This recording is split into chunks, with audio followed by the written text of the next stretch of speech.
2026 is going to be an awesome year. We got some pretty cool stuff coming up. First off, we got Foundations of Recovery. This is our flagship program. We're starting it in January. This is for anyone, man, woman, or couple who wants to come and reclaim their heart from shame, trauma, and betrayal. We start off with an education on all sorts of principles, give you the common language. We feed you from a fire hose in terms of all things recovery. It is such a great start to recovery. And we get at the roots of things, Tyler. This isn't like any other program. Like, this is our healing journey in process, and Foundations is where we begin. If you look at the value that you're getting there to kick off a good recovery with all of the right education, all of the right language, and a team to get you started while also being directed by Brandon and myself through the whole process, what a deal. So if you're interested, if you're struggling, if you've been wanting to do something for a long time, jump into this. This only comes around every so often, and we would love to have you there. Click the link in the description to sign up for it. And to make it even sweeter, we're also including a raffle for a free pass to the Radiant Dawn retreat. Anyone who signs up for Foundations will be added to the raffle for that free Radiant Dawn pass. If you're a man and you sign up for Foundations, your name still gets entered, and you can give that pass away if you win it to any woman that you want to. So what you're saying, Tyler, is if you sign up and participate in Foundations, you could possibly go to Radiant Dawn for free? That's exactly what I'm saying, which is crazy because Foundations by itself is already an insane value. Man, I sound so salesy. But it actually is awesome. So come to Foundations. And even if you don't come to Foundations, sign up for Radiant Dawn. It's beyond therapy, the best healing experiences that you can have. Click the link below and come join us. Why are fathers so important to their daughters? Welcome to the Real Talk Recovery Podcast with the Therapy Brothers. We're brothers, we're therapists, and we know recovery. Bring your stories, your questions, your successes with real recovery.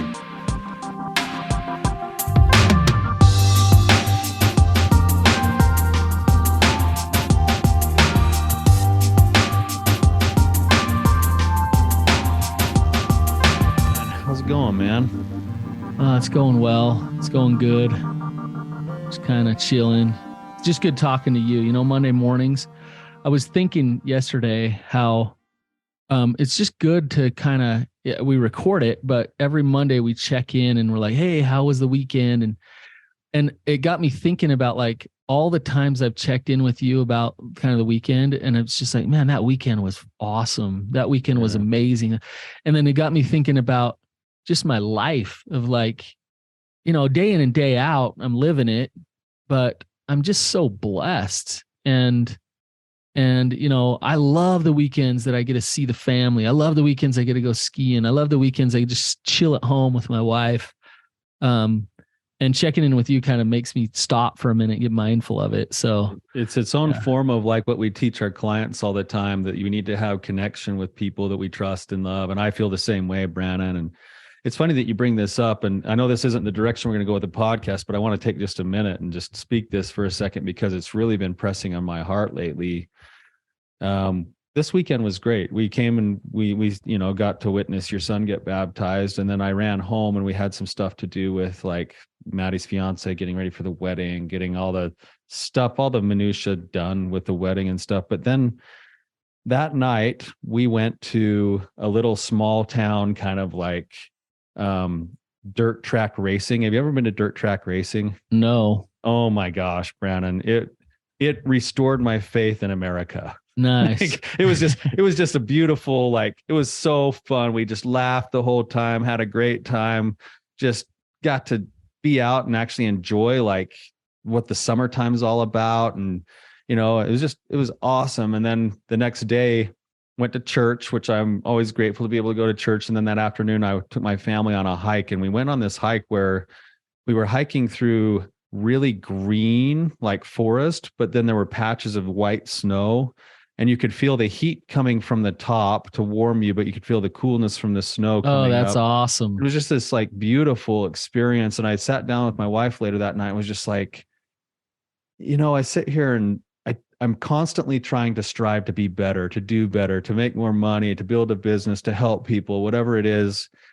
And And then I just looked at her and I said, if today was the last day of my life, I would have been okay. Yeah. Like this is, we live such good lives. We're so fortunate to be able to do the things that we do, the jobs that we have, the families that we have, and how often do we not stop to actually just acknowledge that and be grateful for it? Yeah. Yeah. That's it.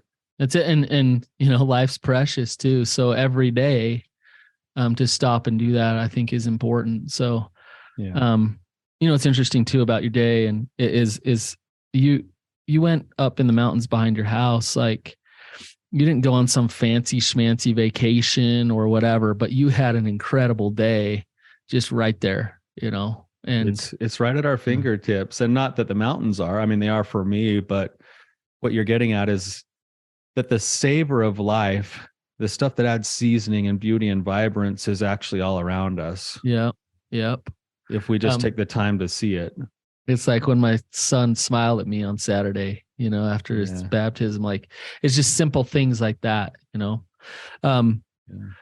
So speaking of family and parenting, Father's Day is coming up. By the time this episode releases, probably be past Father's Day. Also your oldest daughter is getting married. Her wedding day is coming up soon. I have 2 daughters. Tyler has 4 daughters. Tyler's a pro at raising daughters, so I just try to follow him. So this episode is just me trying to squeeze out some advice and counsel from my older bro about raising daughters.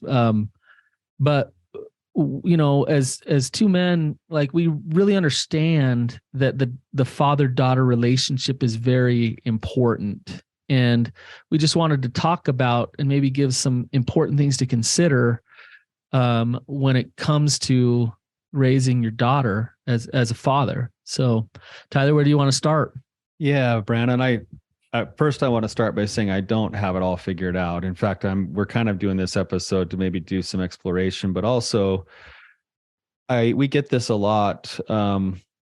It's kind of like a sidebar in the work that we do, where we specialize in like addictions and sexual addiction, betrayal trauma and stuff. But frequently we get questions about, how do I help my kids? And I just want to start by saying, in our culture, and this isn't a secret, it's not something that's new for people to be listening to, but in our culture, if you look at any television show, what role does the father play? He plays the dumb idiot. Homer Simpson? Yeah, he plays the Homer Simpson. He plays the guy on, Modern Family, whatever. Like, and in some ways, they're these like kind of caricatures that, in some families, that's true. But one of the reasons why I think we wanted to have this conversation is that this is a plea to all men who have daughters in their lives to recognize that no matter where that relationship is at, your daughter needs you. Yeah. She needs you to be engaged. She needs you to love her. She needs you to show her support, discipline, all of those things. She needs your masculinity. And maybe we'll talk just a little bit about what that masculinity actually provides in just a second here. But just thinking about being a father myself of my 4 daughters, and how much I love them, and how much I spend a lot of time contemplating my course as a father, as to whether or not I'm helping or harming them. And the truth is that there are times when I've harmed them. Yep. And that doesn't negate me from being a father. It means it gives me another chance to step in and continue to try to be the best father I can be. Yep. I think what you're bringing up, kind of one of the attributes of a father who really can raise good daughters, is a man who owns and recognizes his faults, his frailties, and where he isn't perfect. And to model imperfection is actually really important for girls, and for them to understand that. And so what that means, though, is that there's going to be times where there's some friction, or there's some disconnection, there's some frustration with each other as you go through that parenting process with your daughters. So, um, Tyler, I want to ask you, I want to ask you if you were to look at it with your daughters, um, what are maybe two or three of the most important things that you have done as a father, to try to raise good daughters? Oh, Brandon, that's a good question. I'm not the gold standard here. I'm doing the best I can, and I think I am a pretty good father, but I'm definitely not perfect. But what I can say is that this is where my primary focus has been. And even though it hasn't been played out to perfection, these are some of the principles that I've sought to instill inside of my daughters and that I've sought to provide for my daughters. Um, and a lot of this comes from, I'm just going to say this up front so people can go and look this up, from a book that I read early on as a father of several daughters called Strong Fathers, Strong Daughters by Meg Meeker. 10 Secrets Every Father Should Know. And Dr. Meg Meeker is a great resource because she has a ton of research to back up the stuff that she's teaching inside of this book. And a couple of things that I wanted for my kids. One, I want my kids to know that no matter what, they have somebody who loves them. And one of the places that I've put a lot of focus on in my life recently is I want them to know that I love them, but I want them to know that even when I'm in my faults or my flaws or whatever else, that there is somebody bigger than them, that there's a God in heaven who loves them, and that they have a place to go that's even bigger than me. Yep. And I think a lot of times that's a mistake that a lot of fathers make, is they feel like they have to play the God figure in their child's life, when in reality, the best thing we could do is actually help to steer them towards something bigger than even ourselves. Yep. One thing I say to my kids, just a side note, in that vein, is I'll tell them all the time that I don't love you unconditionally, and I don't love you perfectly. I want to. I love you so much, but I'm human, and I have my limits and my faults, and so I do the best that I possibly can. But guess who does love you that way? God. And so at times when you're pissed at me or you're struggling with our relationship, I hope you can turn to God, and then we'll work it out. Like, we'll figure it out. But God is always there, right? That's right. And then there is somebody bigger than even your parents. And so, like, in this decision making process for my daughters, I want them to become good decision makers, where they can make their decisions, stand in their own strength, understand who they are at the core. And of course, I want to instill those things in them, but I know God has all of those answers for them. And so every time they come to me with a question, I'll sit with them, I'll listen, I'll maybe provide my advice. But at the end of the day, I say, this just happened last week, where one of my daughters is deciding whether or not to keep soccer and running, or to just do running, because she's been pretty swamped. And we sat and we did the pros and cons together. I did all the therapy stuff with her that I might want to do. But at the end of the day, I said, have you talked to God about this? Like, have you actually gone and done some wrestling and some pondering and some thinking and some praying? And she came back to me and said, yeah, Dad, I have, and here's my decision. And I'm like, all right, I'm in with it. I'm in then. And we already know the pros and cons, and we're going to deal with all those things. But for her to learn that is the way that she can go and get her own answers of her own identity, her own value, her way to make decisions, that's been one of the primary focuses for me. And then another focus of what I wanted to be able to instill in my daughters is the values that I try to live, of integrity, honesty, and especially hard work. And so I think you see that my values sometimes are kind of shining through in the ways my daughters have been taught, because those have been important to me. And so, we found opportunities for them to have to go and experience hard things, I remember one time, and this is so funny. My daughters they're amazing. I was looking at there are two things I want to share with you, just because they hit me. Like, I was looking at pictures the other day, and I remember we went on a backpacking trip several years ago, and we actually went with our sister Lindsay and her husband Joey. And at the time, I saw pictures of that trip again just a couple weeks ago, and at the time of the trip, Joey kept saying to me, "Hey, that pack is too big for your girls to carry? Like that's pretty heavy, you know?" I'm like, no, they got it. In fact, what I try to do is I try to fill their pack up just heavy enough that they're dead tired by the time we get to our camp spot, you know? And so I say that, and then I looked at the pictures and I was like, I have like an 8-year-old daughter carrying like a full on like 45-liter pack, you know, like just like the pack's as big as she is. And I'm like, man, she was so small. They were so small, and yet they were packing these packs, and just like, you know, it's almost like, man, maybe Joey and Lindsay had a point, you know? And then I remember another thing where we got them hooked up with some people who own some horses, and we didn't really get to do a lot with the horses, but we're like, let us come over and look at your barn. And we went into this one stall, and there was literally compacted on the ground inside the stall over the years of use. There was literally like 4 feet, literal feet of just poo that had been compacted over the years. And I grabbed a pick and a shovel, and me and my daughters and my wife. That sounds fun. Me and my daughters and my wife, we cleared literally like 48 inches in a 10 by 10 room of nothing but crap for a whole day. My daughters were like, I swear they were probably like 12, 10 at the time. So funny, but they did it.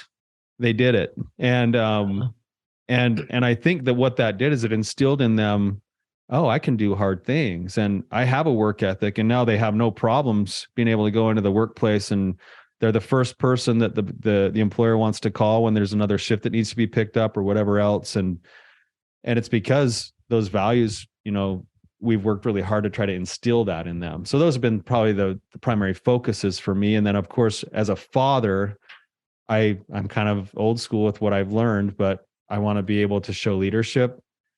I want to be able to protect my kids in all forms, physical and emotional. And then I want to be able to provide for them. And I want to be able to provide not just the temporal things, but some of those other intangibles that often get overlooked about what it means to be a masculine force in the life of your daughter.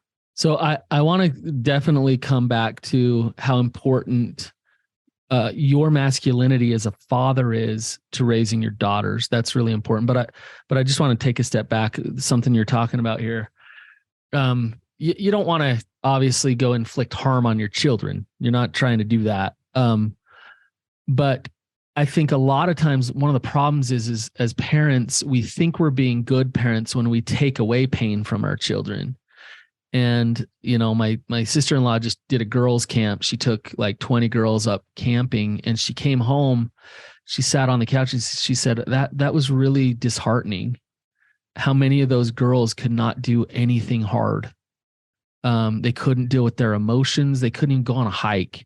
They couldn't get up for breakfast, and it's like, uh-oh, like what's happening?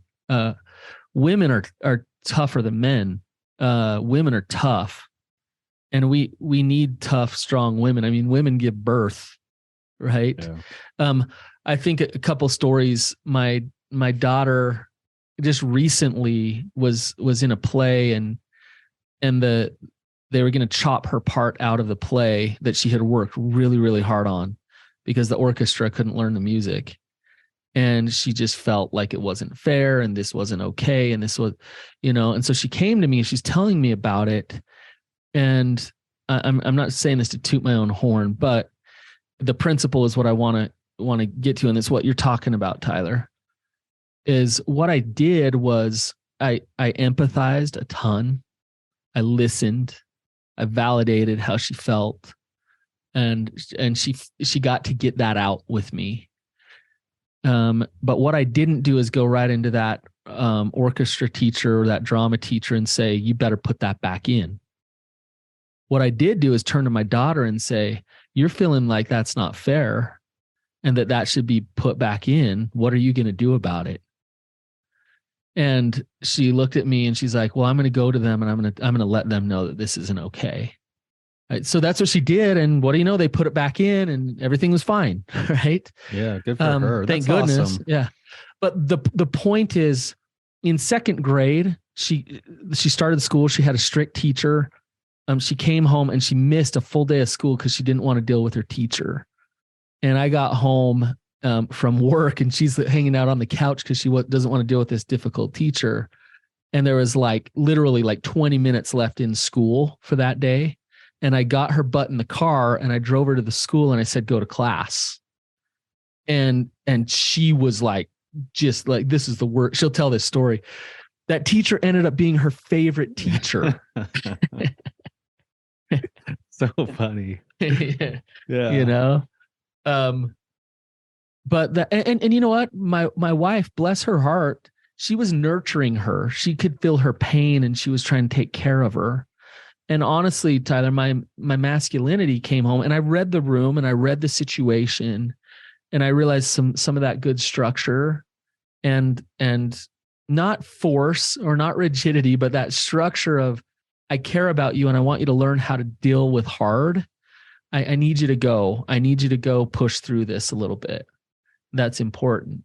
So, and you're able to provide that. And the cool thing about that particular story is that she was able to have both the nurturing and the push for change at the same time in that moment. Yeah. And she refers back to that whole experience as a huge, important growing experience for her.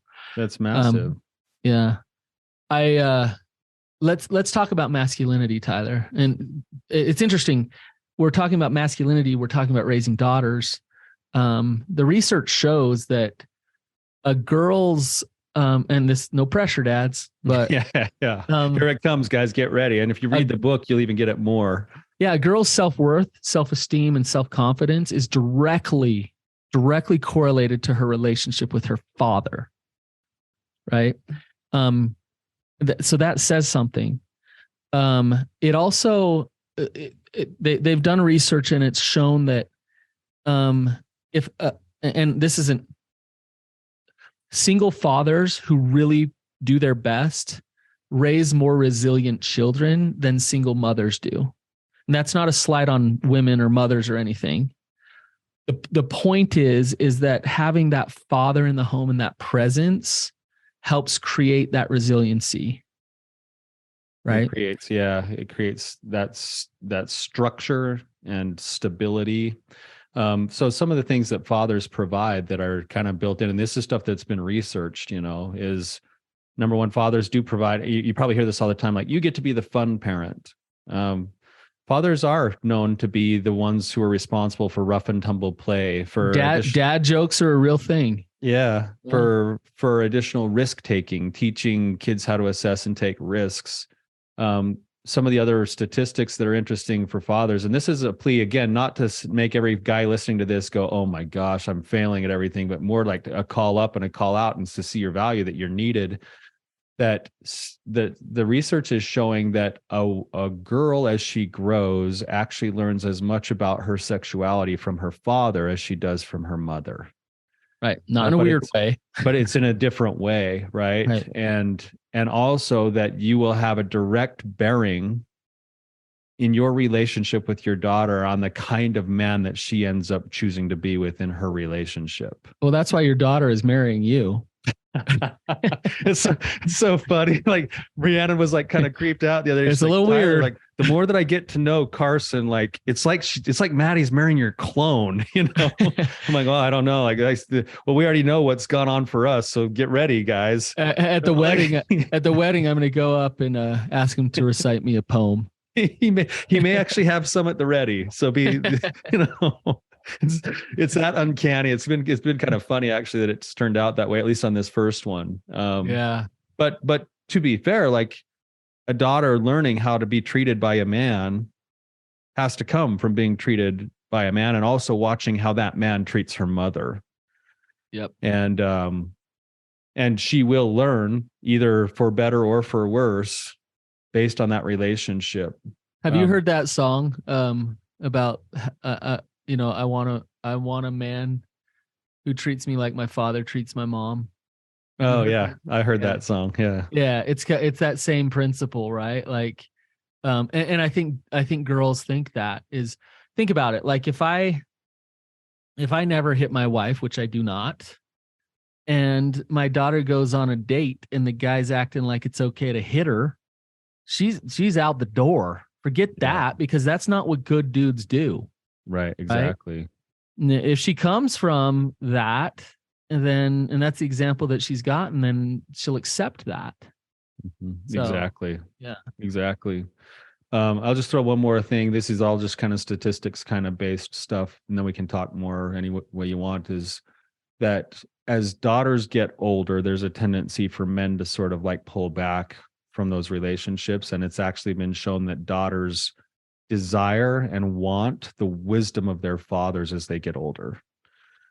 And so, when they say they get into their adulthood, the father of an adult daughter is vitally important as she tries to navigate her stresses with life, work, relationships, everything else. And it actually is interesting because it lines up a lot with what we think about masculinity and teach. Even John Eldredge talks about with, as we get older, we transition from becoming like a warrior to a king to eventually what John Eldredge calls is the sage, which is that we're able to offer as a result of our experience. We're able to offer our wisdom and our strength as we grow older. And it's cool to think that the daughter is needing that from a father. And just as importantly, the father needs to be able to be engaged in that way in order to continue to be in his masculinity. All that gray in your beard is making sense now. All the white hair, my beard used to be red, and all of a sudden it's turned to nothing but not just gray, but like pure white. Yeah, you're the sage. I'm going to start calling you the sage. Sage. Your daughter's getting married, and you're now the sage, from king to sage. Whatever. I actually love that principle that you're sharing there, though, Tyler. Is that parenting process goes far beyond just raising your daughters.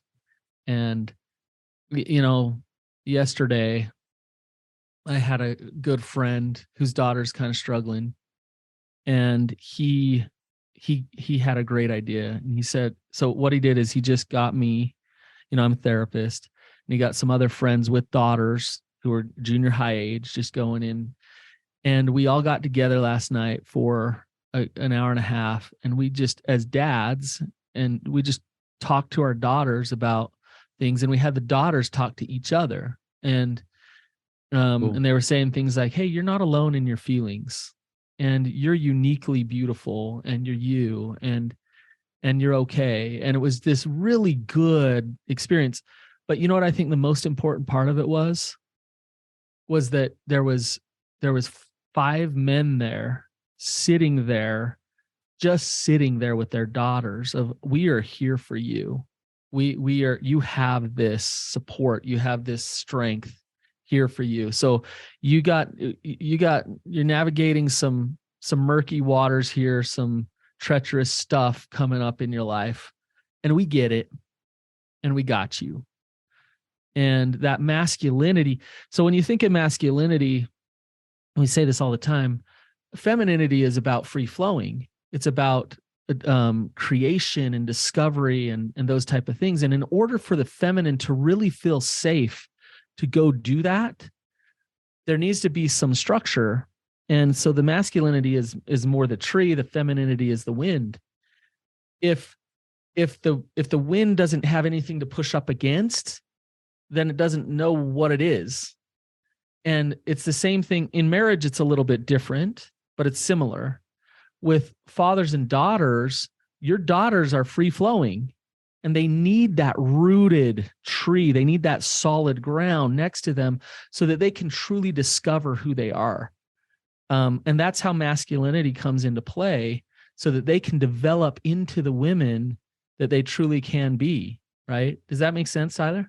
100%. And it's that offering of the strength that actually allows for them to continue to grow and be creative, take risks, grow into themselves, and know that at the end of the day, no matter what, and you do this with your kids too, but no matter what, my daughters are in any arena in the world, whether it's, sports or art or whatever else, or even something happens at school with a teacher, they're going to have a landing spot with somebody that's going to be there to be stable, steady, strong, and love them. And I think at the core, a daughter desires and knows to be that she is cherished, Yep. And one of the ways that she's known as cherished isn't by spoiling her rotten like Veruca Salt's dad, but that you will do everything in your power to protect her and inoculate her in a world that's constantly trying to tell her her value is nothing. Yep. That's it. That book that you referenced, Strong Fathers, Strong Daughters, tells the story, and we all know this story, where the young daughter goes off to the party in high school, and and dad catches wind that she's at the party and hears about some friends that are there that are probably aren't the best, and doesn't want his daughter there. So shows up at the party and has the daughter get in the car and drives her home. And when he shows up into that party, it's just embarrassing. Whose dad is here? Why is he here? What? Like, Mr. Patrick, what are you doing, bro? Like, come on, man. And she's right next to me walking out just in sheer total embarrassment and shame. There's something else happening in a scenario like that. And this is just an example. That sucks for that daughter, right? Yeah, in the moment. Yeah, but why doesn't it suck for that daughter, Tyler? Well, because in the long run, she's got a dad who loved her enough to go in and make sure that he was instilling some values in her. Yep. And protect her. And protecting. Yep. At all costs, I'm going to protect you. And you know what? Like, it sucks. And I get that that's embarrassing. And I don't care what all those kids think about me going in there. I don't care if they try to punch me in the face. I'm going to get you the hell out of there because I love you. And in the long run, if she knows that, right, you don't want to protect her from pain. It's this combination of let them feel pain. Yeah. But at the same time, when you need to step up and really protect them, you protect them. Right. Yeah. It's like, I don't know if this is the best analogy, and we're all a little different with all of our different value systems, but I try to figure out how wide the bowling alley can be as possible, and then put bumpers in place. And then I let my daughters roll down the alley. And as soon as they get close to those bumpers, it's like, okay, like, you'll step in. They need to do their own experiencing. They need to do their own learning, but there is a set of guidelines, values, whatever else that are important enough to me to make sure we fight for. And then we'll be there to support them. I maybe just give you another story here of like how this has played out. I think I may have used this in a long time ago with another episode, but my daughter came home one day from a dance, and she was shook up the next morning, and she was really, really emotional. And I said, well, what's going on? And she proceeded to tell me that at the dance that night, a different boy, one that she didn't go with, had come up to her, and he had put his hand all the way up her dress and grabbed her private parts. And then I said, wow, tell me who this is. She told me the name of the kid. She told me like what had happened. She told me that it had happened to a couple of other girls too, and that she thought the kid may have been intoxicated, whatever else. But it was really emotionally impactful for her. My initial instinct was, you want to kill the kid first, just to go over to school and like go find the kid and go, that was the grab your shotgun. Yeah, exactly. The old country song came to life, and I was grabbing my shotgun and ready to go take care of some business, because I do want to protect my daughter that way. And there's no one that's going to mess with my daughter that doesn't, yada, yada, yada. Then I sat with it for a minute, and luckily I have a wife who could talk me off the edge of the cliff. And she's like, Tyler, like, let's figure out what's best for Maddie here, not your own pride. Yeah, good. It's like, okay, good. So we'll do that. Your wife did her job. Yeah, she did her job too. Yeah. So then we talked to Maddie, and she's like, Dad, what do you need, Maddie? Well, Dad, I feel like it wasn't right, and I feel like I want to have a voice. And I said, okay, what's the best way to do that? And I did some research on the back channels and found out that I had a pretty close friend who was friends to the father of the same kid. And so I got a phone number. I called up that father. I explained the situation, and I said, my daughter would like to have a meeting with your son where she could confront him about what happened and have a discussion. And luckily, this father was like all on board with that. He's like, oh my gosh, I can't believe my kid just did that. Like, there's got to be some, like, he's like, all right, come on over. So we actually drove over to their house, went in there, And I could have just gone in and gave the lecture, but instead we sat down, and Maddie sat down and looked this kid straight in the face and said, when you did this and this and this is how I felt. This is not okay. Da, da, da, da, da. She lined it all out, explained exactly how she felt. And then there were two grown men with this other kid here that helped facilitate a discussion where that kid got a chance to say that he was sorry, that he was able to take some accountability for what was impeding his decision making. And there was the safety of the presence of two grown men to have that discussion. And afterwards, we got in the car. Maddie finally let it all go, just started sobbing. And then she leaned into me, and I wrapped my arms around her, and she cried for a minute. And then she said, Dad, I'm so glad that I did that. Thank you so much. That's awesome. To have that bumper, so to speak, like she knew that there was going to be that safety and that structure, but I wanted it to be her decision as to what she needed for herself. And in that situation, luckily, it played out in a good way. Otherwise, it could have played out in a different way. I want to ask you, Tyler, because back to this bumper concept. Just what if Maddie was strong and she said, I need to go deal with this. What if she was saying like, no, like the whole school will find out about it. I don't want to do anything. I don't want to, but the injustice is there, and this kid's going to get away with it. What would you have done then? I probably would have had a discussion with Maddie about those principles and figured out, like, if she was honestly in a spot of like, Dad, let bygones be bygones. It's not a big deal to me. Then I'd probably have that discussion and say, all right, there's still a chance this kid did it to other kids. There's still a chance that it's going to happen again. There's something that probably needs to be addressed here. Would you mind if I went and had a conversation with the father, or would you mind if I, whatever? You would not have let it go. I don't think I would have, because no way. Because it still needed attention. Yes. And, I mean, that's where you're the bumper, right? That's where I am a part of this now, and I will do what I need to do to protect you in some way. Yeah. Right. And maybe that is just talking to the dad. Maybe it's going to talk to the school. I had another situation come up with a different daughter that same year, where that actually did play out that way, where my daughter had something happen with a teacher that was definitely not okay. And in talking with my other daughter, she kind of came to the conclusion, Dad, I'm good. Let's just let it be. It's not a big deal to me, whatever else. And I had to say to her, hey, this is something that needs to be addressed. I'll try to leave you out of it as much as possible, but I need to go talk to the administrators. Yeah. Right. Yeah. And I said, do you want to do it, or do you want me to do it? She said, you do it, Dad. Okay. Then I'm going to go do that, because it was the type of thing that needed to be addressed. And if it didn't get addressed, it was going to keep happening class after class after class to other kids. Right. And so, you still have to stand for your values, and you got to stand in your truth, but you can also do it in conjunction with your child as they get older. Age appropriate, of course. When they're young, you're going to make most of those decisions, but as they get older and they start to make their own decisions, you still have to make your own decisions too. But you can show that strength by having those conversations with them. Yep.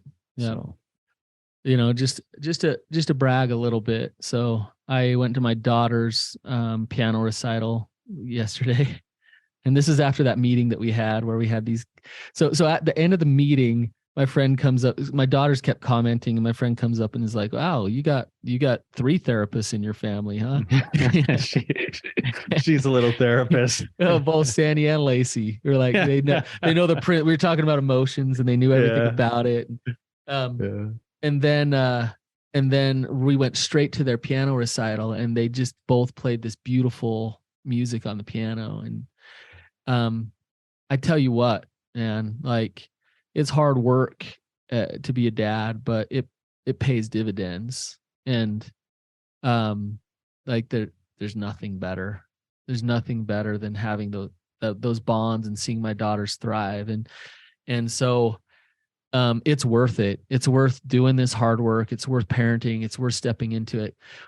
I do want to say to any dad that's listening, if we've triggered some things inside of you, maybe some guilt, maybe some shame, maybe some excitement to try some of this stuff and step into it. I just want to tell you this. God sent her to you, not to Brandon, not to Tyler. God sent her to you. And the best thing you can do is know you, figure out you, and be you for her. And that's what she needs. And so be okay with who you are and allow yourself to step into fathering her, because God sent her to you for a reason.